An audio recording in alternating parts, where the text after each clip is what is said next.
Hello guys! Ito na naman po tayo at gagawa po tayo ng carrot muffins. Magandang pambaon ng mga bata at healthy pa siya. Ayan. At samahan niyo ako ngayon para gumawa ng carrot muffins.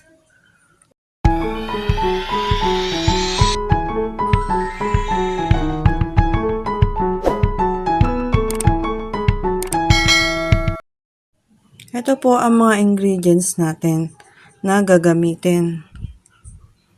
Una po, yung 1 and 1/4 cup ng vegetable oil. Tapos, 1 and 1/4 cup ng brown sugar. Pwede nyong haluan ng kahit anong sugar. Tapos, 3 buong itlog, kahit anong size. At 2 cup na grated carrots. Meron din siyang 2 and 1/4 na cup ng all-purpose flour. Tsaka 1/2 cup ng crushed pineapple. At dyan, 1 teaspoon ng cinnamon powder, 2 teaspoon ng baking powder, 1 and 1/2 teaspoon baking soda, and 1/2 teaspoon ng salt.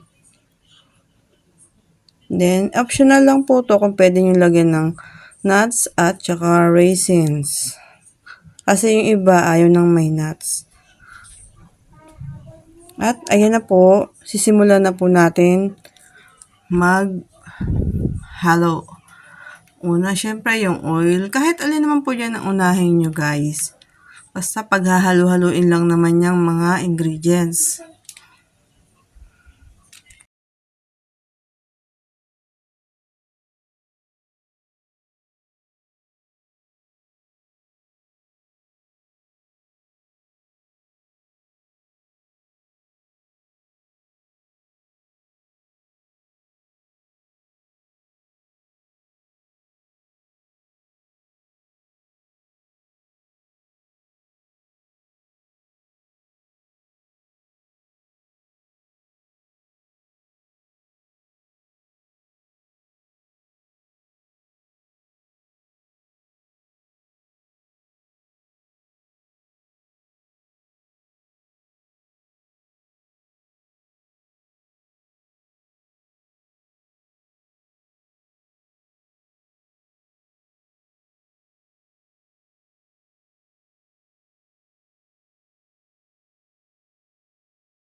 Sa part pala nito, sinala ko po yung all-purpose flour para wala po yung buo-buo niya. Tapos yung mga, minsan may bukbok, diba? Kaya yan, mas maganda pong salain ang harina.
Tapos yan, kailangan po nakapreheat ng 10 minutes ang inyong oven bago isalang.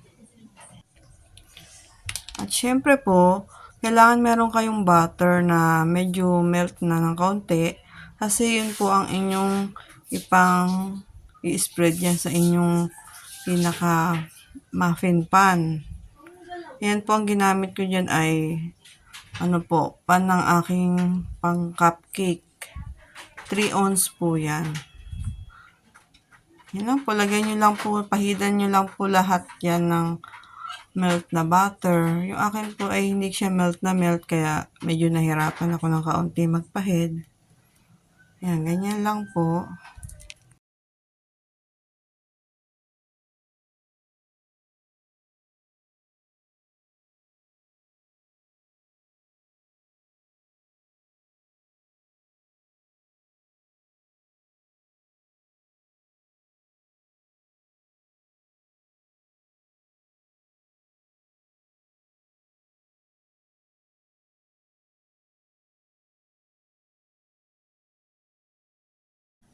At ayan na nga po pala yung butter na nahalo kanina.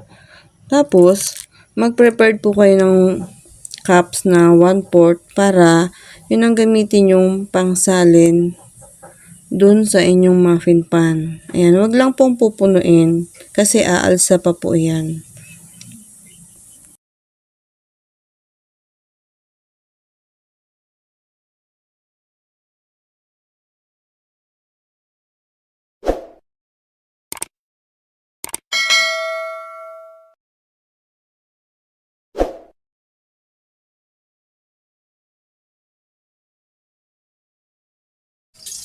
At ayan nga po, pwede na po siyang ilagay sa oven na i-bake po natin siya ng 20 minutes.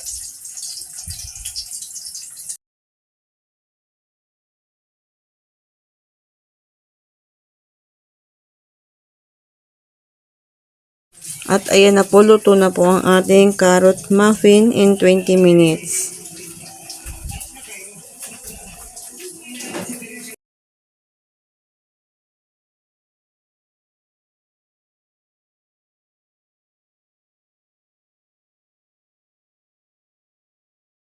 Yun nga po pala, nakagawa po ako ng 20 pieces dun sa ating butter na nagawa kanina. At kaya ganyan na lang siya kasi kinain na ng mga anak ko yung iba kong ginawa. Ayun lang guys, ganyan po siya kadaling gawin.